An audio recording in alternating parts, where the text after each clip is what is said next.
Welcome everyone. Today we're gonna start working in a series of events on Saturdays. The first one is Entrepreneurship and Seychelles. And basically what we're gonna try to do is give you some highlights of things you have to consider to turn your passions into profits.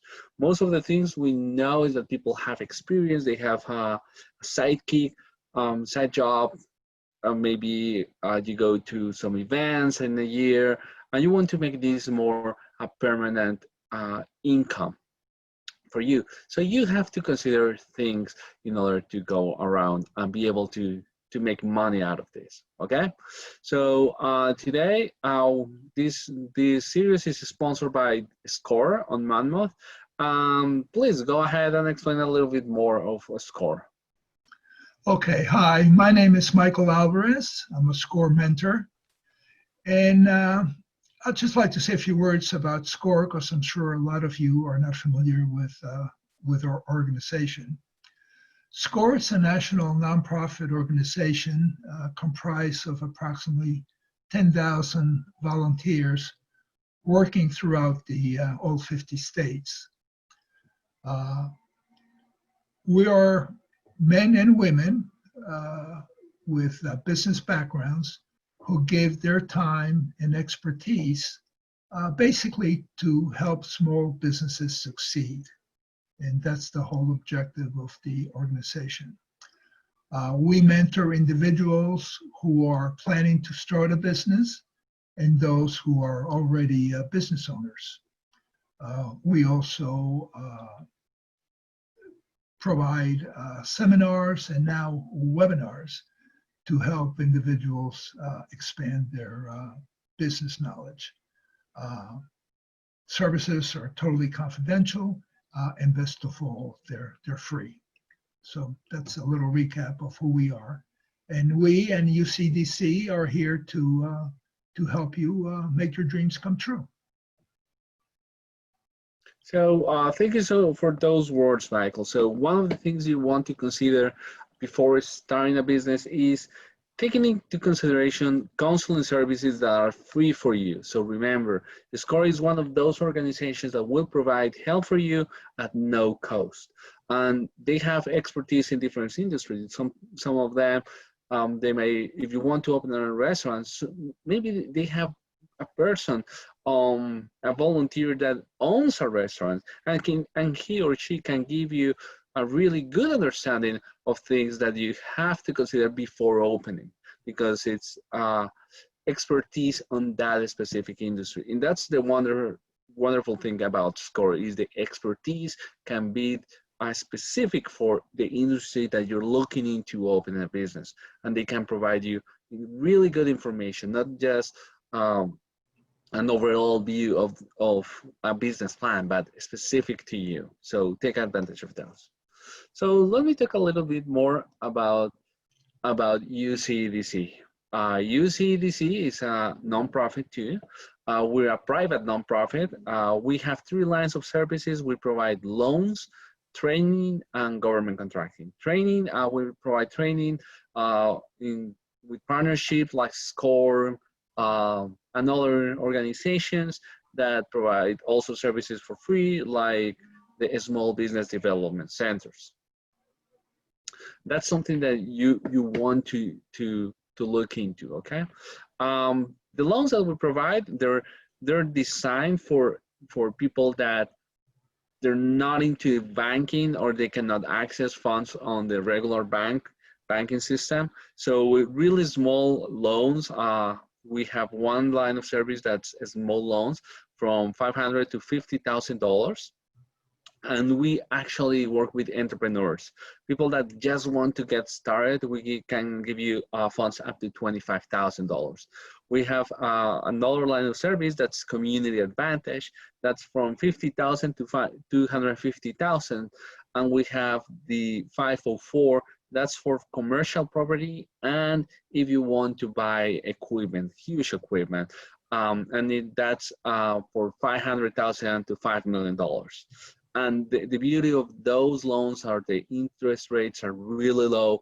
For example, when the pandemic hit, we were able to provide loans sponsored by the Small Business Administration, almost at no cost for 5 years. So just think on those things. If you're looking for financing, take a look at the economic development offices at the county that you live in, because a lot of counties receive funding from the SBA when the pandemic hit, and most of them are going to be up to $10,000, and the interest rate is going to be almost zero. So I think most of them is going to be below prime. Prime is at 3.75, if I'm not wrong. So they're going to be below prime, and that's something that you're not going to get once we cross this threshold of the pandemic crisis. So let's get started. So first, my name is Alejandro Cruz. I work, as I told you, with UCEDC. I have about 14 years of experience working in different private sector, in counseling, in consulting firms. Basically, I work with PwC, that's PricewaterhouseCoopers, for about 10 years. I work in solar energy for about 4 or 5 years. Oil, I worked 2 years in oil. So I've been working in different industries, always in the consulting part. One of the things is that this is equally important for existing or new business, considering all the things that we're going to talk about. And we're not going to be one thing that you hope to learn from this workshop.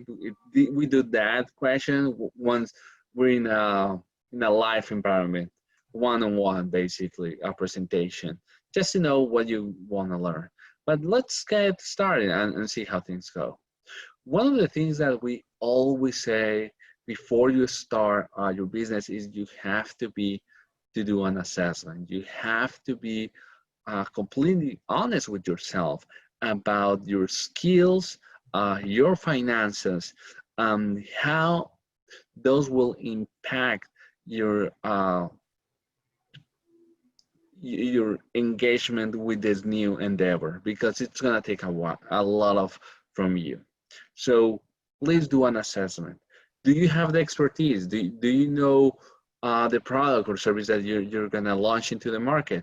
That's one of the things that you wanna see. If you have that expertise. For example, if you go to a bank and say, oh, I have a new, because we see this a lot. We have a new product, gonna revolutionize X market, any kind of market. And we always ask, do you have experience in that? No, but I know I can do it. So it's hard to understand why it's gonna affect or change the market and you're gonna make money out of it if you don't have any kind of experience. If you have someone behind you, like someone that is giving you advice, that knows the market, that's different. But when it's just you and you try to make that sell, it's hard. And of course, we also look into the finances and the risk assessment, because all the funding that we provide in the loan department is the SBA, Small Business Administration loans, and those loans are federal funding. So we have to be really careful about that money. So take a look at personal readiness, the idea. What's your idea? Who's your competition? What makes you better? What's your unique selling proposition? You have to tell us that. You have to be able to do that.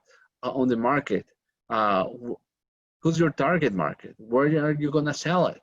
How you're gonna sell it? So those kind of things. Organization. So, okay, even though right now, when we understand that you're an entrepreneur, you're gonna wear a million different hats inside the organization, but how's the organization gonna look if it grows? Do you have a plan? Do you know that your skill sets? You know, have you done a SWOT analysis of yourself? So you need to know that. On the finances, you need to understand the capitalization needed on the business in order to succeed in the future. So one of the things I'm really pointing out is the finance. You need to know the finance really, really, really well. Otherwise, you will go down. About 80% of the small business go under the first year, and it's not because they don't know what they're doing. is because they don't have capitalization. The capitalization they did was wrong at the beginning. So they have funds just to open the business and operate 1 month. And what about the other 4 or 5 months that takes on average to provide to get a break-even point? So those months are the ones that we know business will go down because they didn't do a forecasting and analyzing the finances needed to be afloat until they hit those numbers. So let's talk about personal readiness. So there's two things that we have to know that you have to consider always: your personal finances, entrepreneur readiness. Okay, so your personal finances, you need to have a clear understanding of how much money do you need to survive. You're not gonna make a lot of money at the beginning. You might need to take a deduction on your paycheck, maybe even paying you minimum wage for a couple of months, 6 months at minimum, just to make the company work out. So can you take that deduction? So what are the minimum amount of money? What is the minimum amount of money that you need on a monthly base to survive? Do you have equity? Do you have collateral? Do you have credit, good credit? Remember, one of the things that all banks and especially organizations like us will take a look is credit. If, for example, if you're looking into an organization like UCEDC, we're a community development financial institution that provide loans at really low interest rates. One of the things is that you cannot be forlorn or just have, you didn't pay, for example, student loans, medical bills, any kind of federal fund loan that you didn't pay will basically, we cannot touch you. When you have those kind of debts that you just forlorn them or you never pay them, that's a problem because you cannot access federal funding. So be careful about that. And one of the things we always say, like, if you're just gonna open, more likely there will be banks willing to give you money, but they will always request equity. And equity is basically 2-to-1 ratio. Think about that. So if you have 100,000 on equity, most likely they will only give you $50,000 on loans. On a loan, that's equity and collateral, okay? And the credit, yes, you need good credit. You need at least 680. Before the pandemic, most banks were looking not 650 anymore to give loans, but 680, just because the industry was not that good in a good shape in some industries. So they're looking into a higher rate now to give you money. And preparing your household budget. Can you survive with little or no income early on? So when you think about opening a business, think about you're gonna get around 30% of your current income. If you're making $10,000 a month, you may get $3,000 a month. So that's gonna be a lot of deduction on that. So you need to know if that change, how that change is gonna affect you, and if you can survive with that. Consider those things. Assessment on money coming in, exactly, and money going out. So please do a budget. A personal budget is one of the basic and most important things you can do, tools that you can use to have a clear understanding of your financial position. And believe me, a lot of people don't do it, but it's really important. They have an idea of how much money they spend, but it's really good to have a solid number that you can work on. Most of the things that you will look into when you're trying to open a business, and even if you go to the SBA website and you put like entrepreneurship, one of the basic things, the most common thing they're gonna ask you is like personal financial statement. So how many things you have, your assets, how many things you owe, your liabilities, and owner's equity is your net worth. So how much money do it's is the net worth is basically the number that you have. If it's really high, it's really good because we can give you money. For example, if your owner's equity, that's your net worth, is really high, so your liabilities are lower, really low compared to your assets, then it's really good. So let's say it's 30%. Or your liabilities are 30% of your assets. If we have 100 assets, $100 on assets, and again liability $30, we have owners' equities of 70. 70 is your net worth, $70. So we can give you money. Anyone can give you a loan because you can pay it actually, right? But if your assets are the same $100, but your liabilities are 90, and your net worth is 10, or your owner's equity is $10, that changes completely because you may not have capacity anymore to pay for a big loan. So those kind of things is why it's so important to do a personal financial statement, is to analyze your net worth. And that way you will know your access to capital.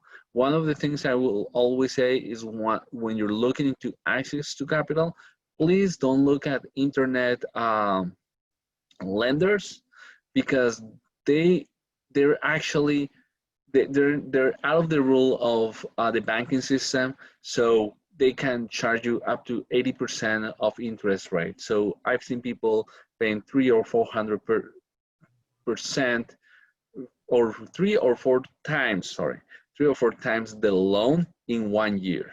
So for $1,000, they pay $4,000 at the end of the year, which is ridiculous. So please stay away from them.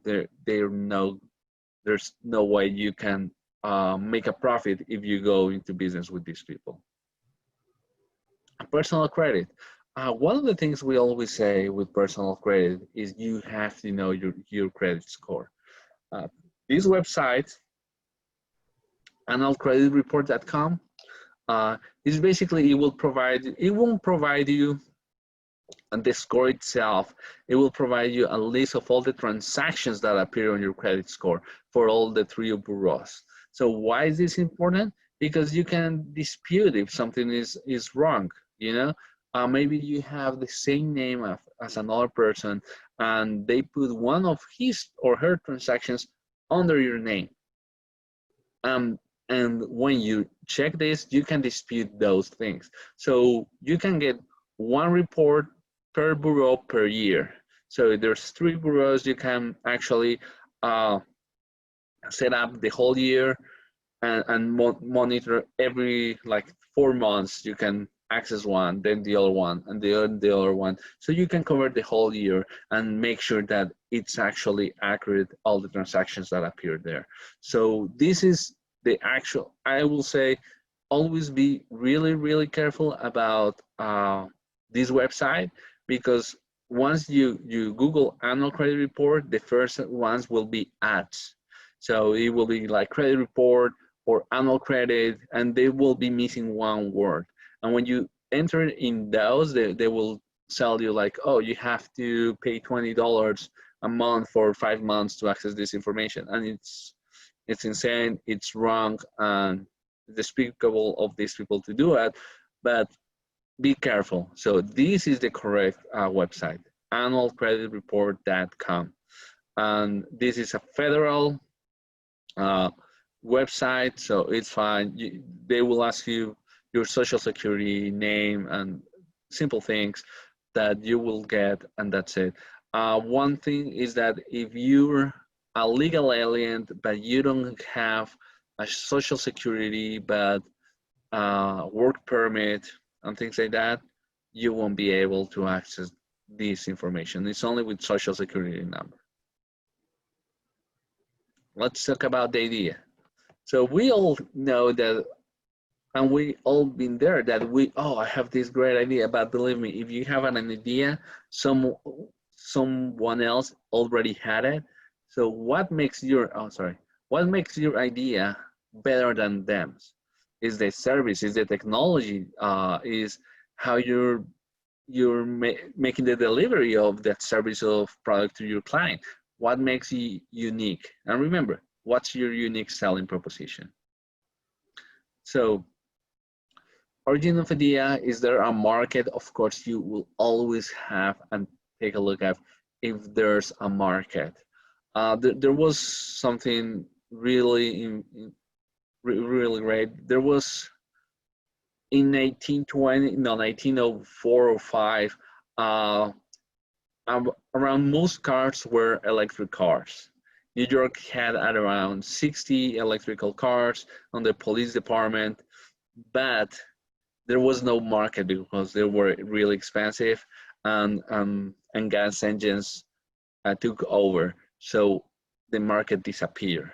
Okay, so remember, if you have a great idea, it doesn't matter if the market is not there. So you have to take a look and see if the market is enough for you to make a living out of it. Remember, it's not just the market, because the market can be this big, but then you will have to look into the target market. Out of that market, maybe this portion of the market is the one that you're looking after. And in that target market, there might be other competitors, other people that are selling similar things that you are. So why people will buy from you. So think on those things, on those kind of things. Well, what will it cost to start? We all know that when you're gonna start entrepreneurship, it will cost you a lot of money, but you need to take a look at all the things, all of the overhead, all the operational costs, all the cost of goods sold, all those costs you have to look into. Will it satisfy my goals? And it's really important. What are your goals for this business? You know your market is, let's say, 1 million people. In the first year, you want to have a market of around 1.5% of that, of the whole universe. In the second year, you want 8% or 10%. How you're gonna get there? How are you gonna get satisfy that goal? Is it worth the investment? Remember, there's one option here. There's several options you can do. If you have the money, you can invest on stocks, go to Vanguard, invest there. What's gonna be the return on that investment if you don't do this? You, for example, have $10,000 and you go to Vanguard, and Vanguard said, like, I'm gonna give you 3 or 4% a year on that amount of money. If you do this, what's gonna be that percentage of money that you're gonna get? If you're gonna get 20%, it makes sense to do your business. If you're gonna get 1%, then you will have to go back and revise your idea, your concept, your target market, and make sure that it works out for you. One of the things, of course, if you do all of this, it doesn't make it's gonna work. What it will do is reduce the anxiety. And this is what we want. If you do a business plan, is reduce anxiety. You have several scenarios, you know how to operate. And that will be better for you, because you can work in making money, and instead of trying to know what to do next. So if you do this, this will help you make more money at the end of the day. And let's talk about market. I know I'm going real fast, but believe me, there's a lot of, this will be almost one seminar for each of them. And if you want to learn more about market, we're gonna have another one next week right here. So you can register for that one, please go ahead. And let's start talking about market. Understanding your market. And this is really clear. A successful business needs customers who will buy what you are selling at the price and quantity that satisfies your financial goals. And this is key, your financial goals. I work with the small business companies for a lot of time. I saw business that people had them open because it was their passion, but it was not because it was making them a lot of money. So you have to decide what you want. Uh, it's great that it's your passion, but at the end of the day, if it's not making you money and is really becoming a pain in the end, you know what? Then you have to take a look. Take a look. Always, when you open a business, is not just I open the business, this is gonna work. Is always try to do an analysis or a SWOT analysis of what are your strengths, weakness, opportunities, uh, and threats. You have to analyze them constantly because the market changes. Right now, we know a lot of people may not have disposable income, so a lot of industries are going to be hurt for a long time period of time. So you need to understand those things. That's a threat. And how can you take that information and make it an opportunity? Maybe you stop selling that and start selling something else. So you need to understand that part, okay? And that and understanding of the market can help you do that SWOT analysis and know what changes are required in order for you to be on top of the wave instead of on the bottom. First, who will use customer, understanding the demographics, who's your competition. Why buy from you? Your unique selling proposition. This is what I was telling you about repeatedly. What makes you different? What makes you better than other people that are selling things similar to you? So we have to take a look at that. And there's a lot of ways to do market research. There's primary research and secondary research. What this means is basically when you're looking into marketing, you can do things by yourself. So that's primary research. You see a lot of people that have they call you and ask you about products. They in the malls, for example. Remember back then when people used to give you like product ABC, which one do you like more? That is expensive because it requires to do a lot of interviews of people and finding out what they think about your product. So you're looking more into creating. When you're creating a product, this is the thing, and you have a lot of budget, this is what you should do. But for us, there are organizations that have already done this, and they have all the information in websites. So they have done a lot of research, understand client locations, demographic information, ages, ethnicities, psychographic information, lifestyle. So that kind of information is what we're looking into, and we're gonna focus on that next. Okay, that's secondary research, and that's why we look into that, because it's free. And the primary research, it can cost you hundreds of thousands of dollars and a lot of time. Secondary research is all data is already there. You just pull it and work with it. So we're gonna work with secondary research. So on the next seminar, we're gonna talk about the Reference USA. Reference USA is a website that actually helps you understand all of this, and it's really, really good. It's a website that provides all this information for free. The only thing that you need to access that is a library card from New Jersey, and you have to go to jerseyclicks.com in order to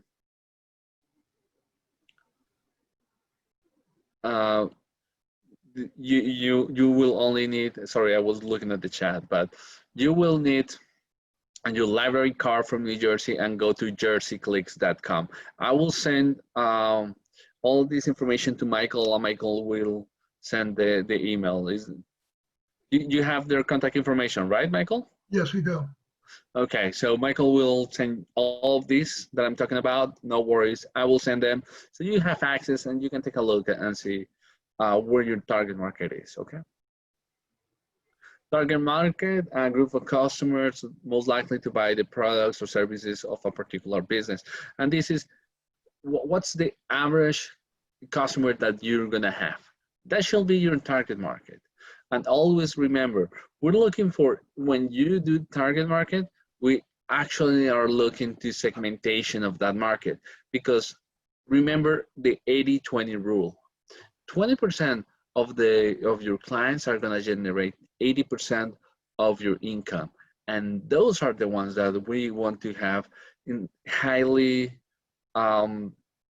really on top of their minds. Like, those are the ones that we want to be calling them, seeing how they're doing, provide a really great buying experience and information to them, so they come back. We want them to be returning clients.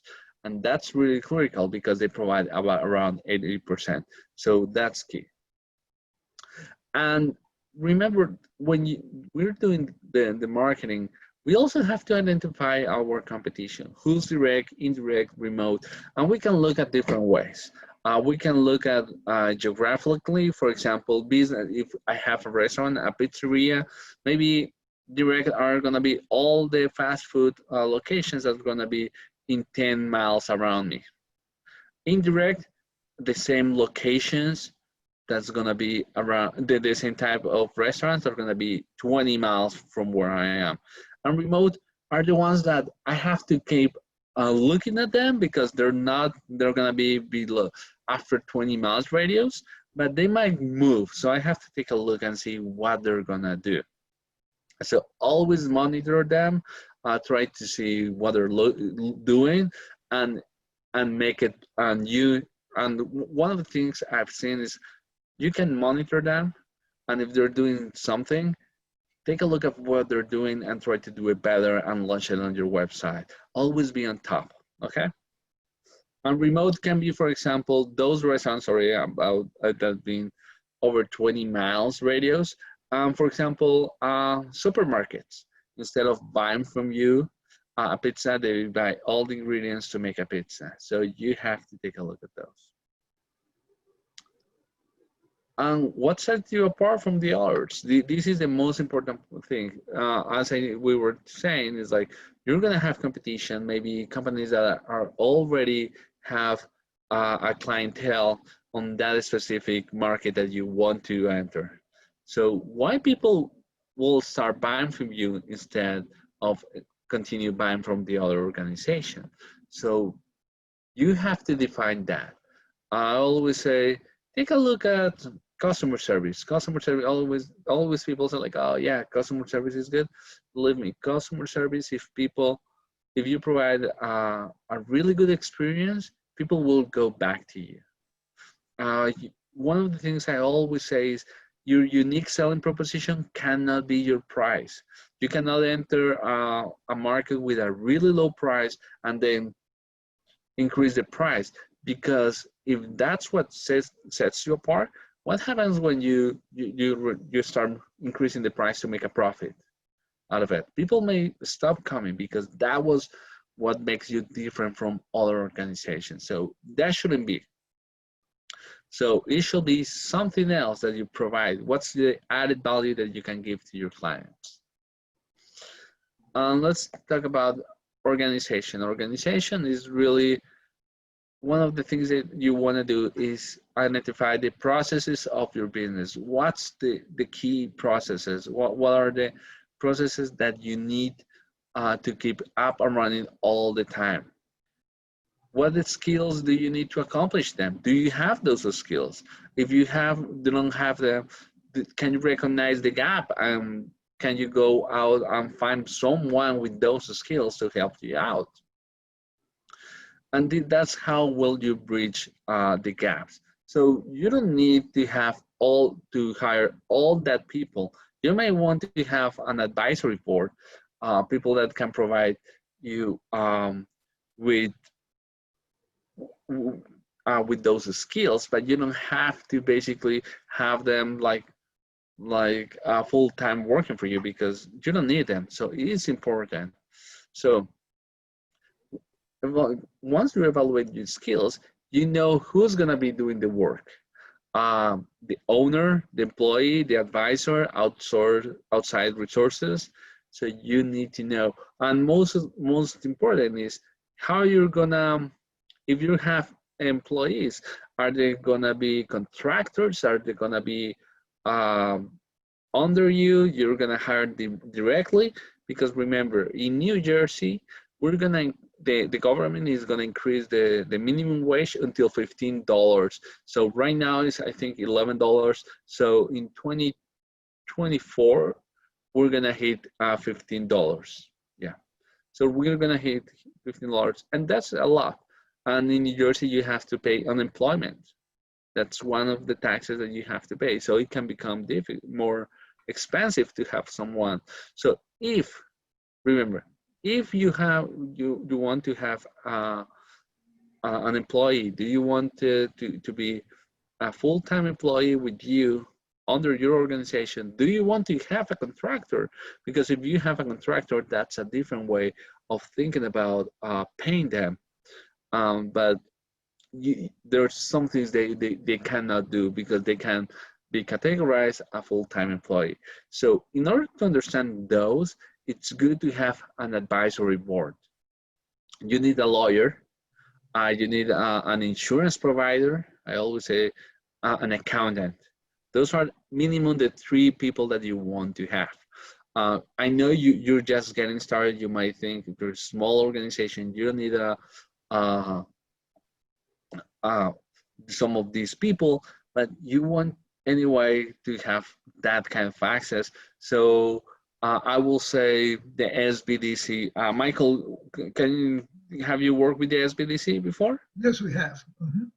Can you provide a little guidance for the people that are here about their services? Yeah, they have a lot of training that they provide, and they can lead you through all the items you have to consider. For example, you're going to be wearing so many hats that you have to delegate and make sure things get done. And they can provide the information for you to do that. And Yeah. of course, you have SCORE that can provide a mentor that can work with you as you're forming or developing a business plan and addressing all these important items that Alejandro is bringing up. You know, we can lead you through the process and help you think it through. So there are resources out there to help you achieve your goals. Okay, thank you, Michael. As Michael was saying, if you're just getting started, you have a lot of questions about, oh, how do I incorporate myself? Do I use an LLC, S corp, corp, sole proprietor?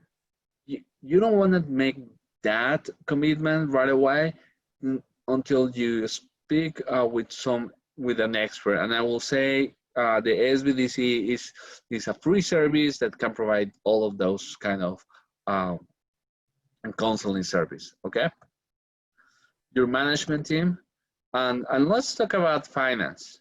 I told you before, I work a lot of time with different organizations. I work on the consulting firms, and one of the things is that we did assessment, financial assessment for mergers and acquisitions. And believe me, a lot of people give us all this information, the business plan. They were ready, they had a grand idea, they do the market, the organizations. But when we look at the finances, like, why are these numbers? Remember, all the things that you're putting here are gonna be the sources to provide good numbers. If something here on the market doesn't make sense, on the finances, it will make sense. So all the things that you're putting here will be the feeder, basically, of your finances for the business. So you have to make sense. So that's why it's so important to have a realistic business plan that makes sense to you, that makes sense when you put it down and read it. because all of that will be the feeder for the numbers that you're going to provide to investors, to the bank, to yourself to make projections. Remember that. Basic thing, what will it cost to start my business? What capital equity can I access? One of the things that we always say is, if you're gonna go to friends and family, please don't make a deal just over some drinks. Put everything on writing, like a normal contract. It's better for you, it's better for them. And you know what you're getting into. A lot of times we see that it's like, oh no, they say 1 year, and then 3 months after they give you the money, your father-in-law or someone that gave you the money say like, oh, I want my money, all my money back. And you say like, that was not the deal, I don't care. It's better to have everything written down. It helps you to have less headaches in the future. So let's start talking about how other things that you want to consider for your startup. Do you have savings? Do you have collateral for loans? And remember, collateral, we're talking about properties, real estate, your car, your anything. Actually, you can use your savings as collateral, because what will happen is when you use cash as collateral, all that money will go to a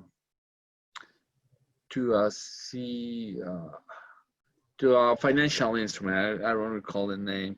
So it will go to a financial instrument, and the bank will keep that, and it will only collect it if you don't pay them. But if you pay them, they will give you the money back plus interest rates. So that's how you can use savings for collateral, instead of investing all your money and going looking into the rest of the money. You can have just one loan and have all that other money set up apart to cover you for the collateral of that principal loan, which is, it can be better for you because it can show you more financially solid instead of going out for a loan. Okay. What can you get? Where can you get more money? Friends, family, lender, investors. Investors will always request a portion of your company, so they will own a part of the company, depending on how much money and the valuation of your organization. Important is that before you have an investor giving you money, you need to do an assessment, a valuable assessment of your company. So how much money is it worth? Don't take like, oh, I will give you this because I think your company is worth, I don't know, $1 million. I will give you $100,000 for 10%. Don't take their word.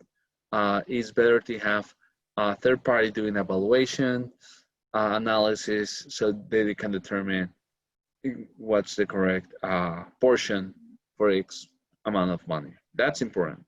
Lenders, take a look at community CDFI organization, community development financial institution like us, and banks, friends, family. A lot of people say like, oh, can I get not a loan, but a grant? And we always say they do exist, but think about this. I saw a grant from FedEx around 2 years ago. It was $100,000, and over 1,000 different companies apply for that. So they exist. You can get it, but it's going to be really hard. So you don't put all your eggs on that basket. Try to get loans, family, and everyone else. And most important, what are you willing to sacrifice? Remember when we talk about income, your income is not going to be the same level as you had when you had your job. It might go down a lot. And when I say a lot, it can be 70%, 80% over the first 6 months. And remember, when you're doing access to capital, you need to understand your capitalization needs up to 6 months before you break even. Some industries can be 8 months, a year. You need to understand all the money you will need just to keep the lights on for a couple of months until you make money. So that's really important. So when you go to friends, family, all of those, you need to know what is the amount of money you will require on the long run, not just to open the doors, but keep your operation running. Remember, undercapitalization is the number one reason why businesses go out of business. Okay, Michael, do you want to say something? No, I agree with you. The key item in any business plan are the financial exhibits. And as Alejandro mentioned, you need to know what it will start just to get the doors open to your business. You know, whether it's the planning, the inventory, all the things that go into it. And then you have to know when you're going to break even. And as Alejandro said, depending on the type of industry or area you're in, it could be 6 months, it could be a year, it could be even longer. Yeah. And during that time, you still have to pay your rent, your utilities, your insurance. So you have expenses and you have very little income, and that income is slowly, hopefully, growing. But you need to know at what point will those expenses be lower than the income that's coming in. And that's your break-even point. So you need to know, okay, my break-even point is 8 months away from here. This is how much money I need to just stay in business. Yeah. It's a key item. And as Alessandro mentioned, most reasons that small companies go out of business, it's not because they had a bad idea. It's just because they didn't have enough money to get them to that point where they broke even and made a profit. Yeah, thank you, Michael. Yeah, as Michael said, that's why it's so important for you guys to have a realistic business plan. Really, you have to do all your research in order to make it as realistic as possible, because this is the most difficult part, capitalization. You need to have a really clear number on your mind for those months, okay? And maybe you need to have a buffer under there for, I don't know, a month or 2 months more, just in case things don't go the way you have planned out. And this is all the assessment, basically. After we have looked into your personal readiness, the idea, market, organization, financial, do an assessment and be as blunt as possible, be realistic as possible, and say, can I make this happen? Because it will take you away from your family. It's not gonna be a 40-hour week job for you. So do you have what it takes? I should add, Alejandro, that in the assessment, it's also important to take account of your family. Will you have the support of your family? Because as you say, your income's going to drop. You're not going to have a vacation for a year or two. You're going to not go to the theater or the movies you used to go to. So there are going to be lean times, and you're going to be very busy doing a lot of things. You're not going to be around too much. So you need the support of your family. And if you know you're not going to get it, then you should re-examine what you're trying to do. Exactly, and that's key. Thanks for pointing that out, Michael. Yeah, family is key. If you don't have the support of your family, believe me, it will go bad really soon. So please think on those and reevaluate if you don't have it, or you don't have time to commit the hours that you know you will need to make this happen. You will have to reassess again your idea in order to make it work for you. That's why creating a business plan is so important. I know SCORE has different templates of business plans, right, Michael? We do, we do. Also, the Small Business Administration, there are a Mm-hmm. lot of resources for Yeah, business plans. And certainly it's a key document. Uh, and certainly at SCORE, we will help you critique it and give you suggestions to make it work. yeah, and that's really great to have a third pair of eyes, someone that can actually audit and make sure that it actually makes sense.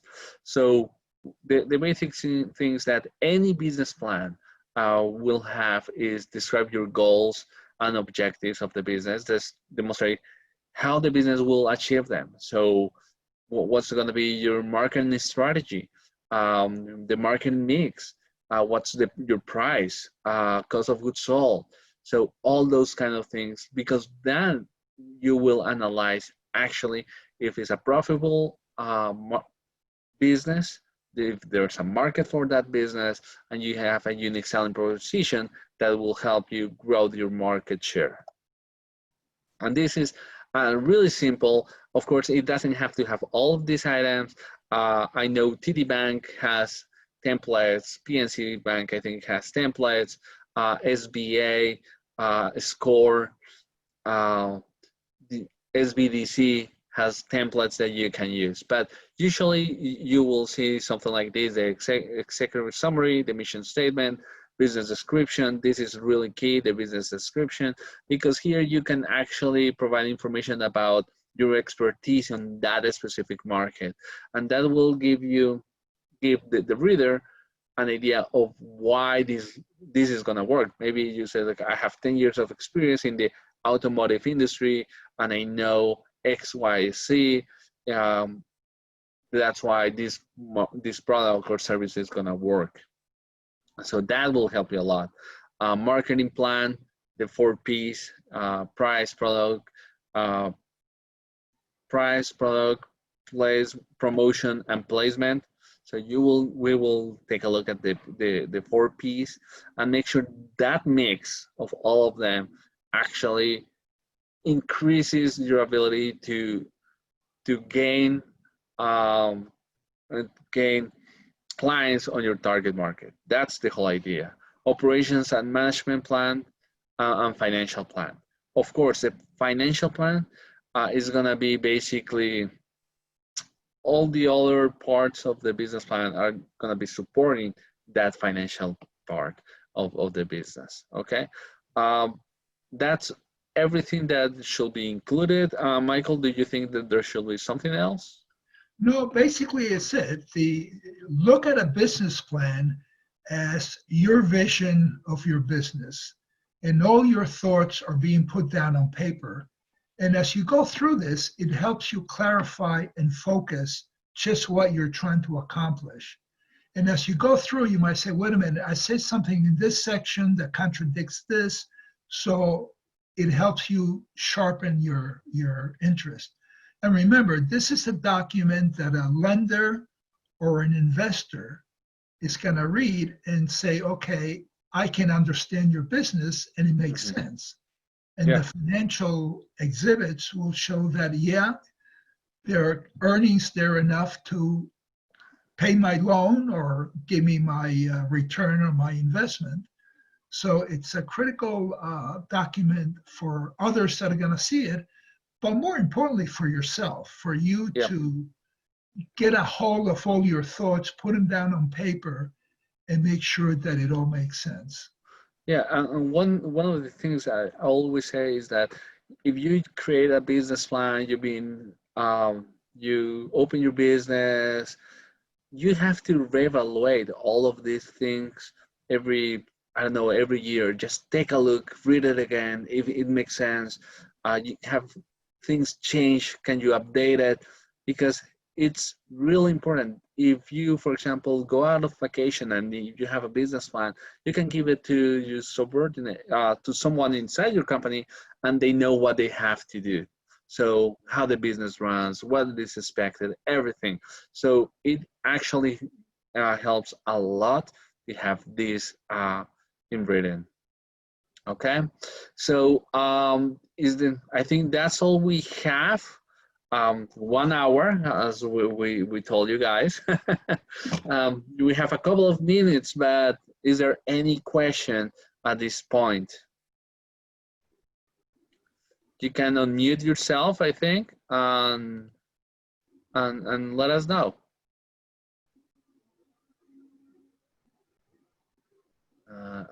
Oh, here's the chat.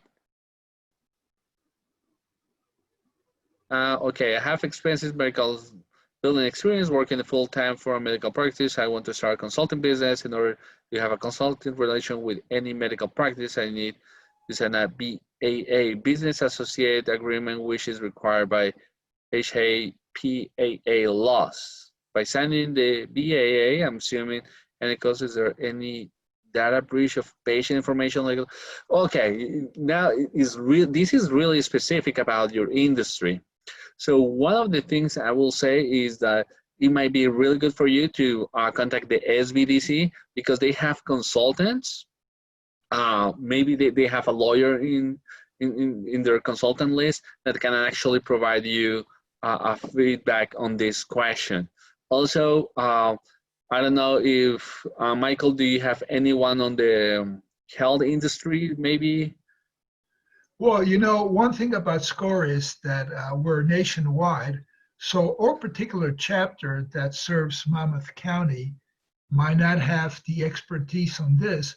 But if you go online, if somebody goes online, they can get maybe somebody in California that's an expert on this. And you can email or communicate with that mentor and get answers and help you along.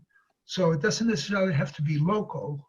You know, go to score.org and you can check, put your parameters as to what you're looking for, and you can see the contacts that are available to you.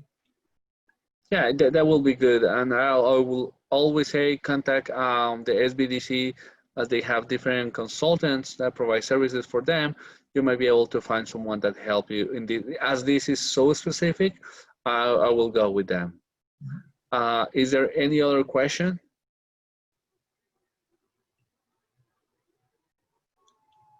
Okay, I think we don't have any other question.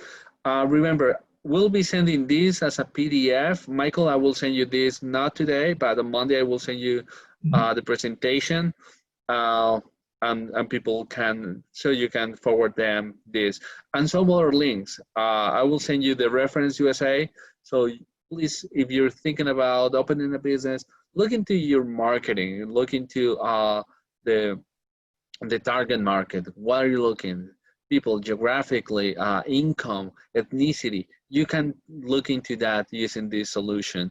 Next week, we can take a little bit about 10 minutes and I can go over that solution and show you how it works because it's a wonderful thing and I think it can help you a lot.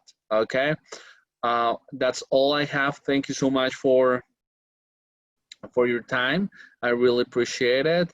Michael, do you have anything else? Well, just to be sure to tune in next weekend, Saturday again at 10 o'clock for the marketing portion.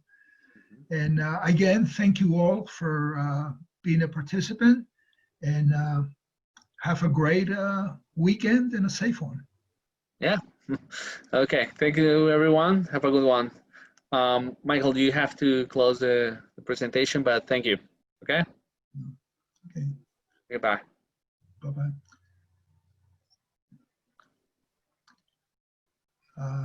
I'm having, oh, here we go. Just go close and it should close, okay? Okay, Michael, have a good one. Bye. Take care. Thank you.